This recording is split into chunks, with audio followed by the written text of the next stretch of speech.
नारों में तो बहुत अच्छा कहा, ईज ऑफ डूइंग बिजनेस।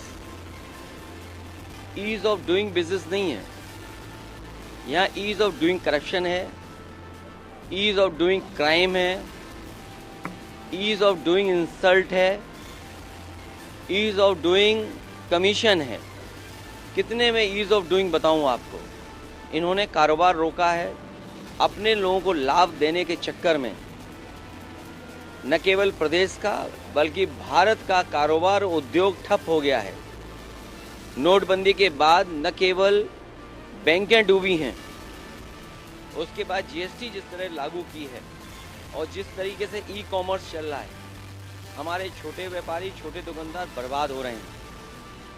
इसलिए भारतीय जनता पार्टी ने अपनी जेबें भरने के लिए तो पॉलिसी बनाई, लेकिन देश का कारोबार बढ़े, प्रदेश का उद्योग कारोबार बढ़े, उसके लिए कोई बड़ा काम नहीं किया।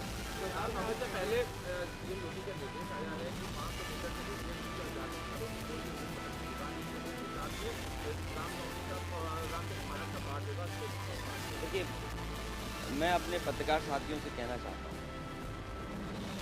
हालांकि इन्वेस्टमेंट ज़मीन पर नहीं आया है, किसी न किसी माध्यम से भारतीय जनता पार्टी ने आपके चैनलों पे इन्वेस्टमेंट ला दिया है, आपके चैनलों पे इन्वेस्टमेंट आ गया है।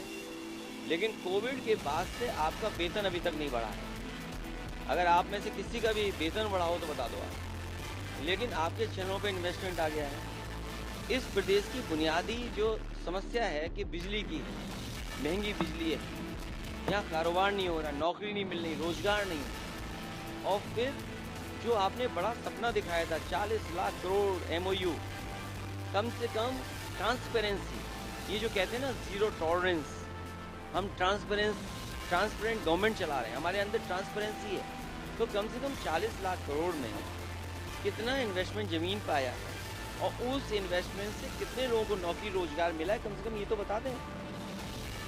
इसलिए इस सरकार की जो नीयत है, जो मंशा है, जो उनका फोकस है, जो उनकी स्ट्रेटजी है, वो ये है कि बुनियादी सवाल न पूछे जाएं, बुनियादी सवालों पर चर्चा ना हो। इसीलिए धार्मिक ये सवाल उठाए जाते हैं। और सच्चाई ये है, कोई भी कपड़े पहनने से योगी नहीं बन जाता है, कोई भी वस्त्र पहनने से योगी नहीं बन जाता है। विचार से योगी होता है, अपने काम से योगी होता है।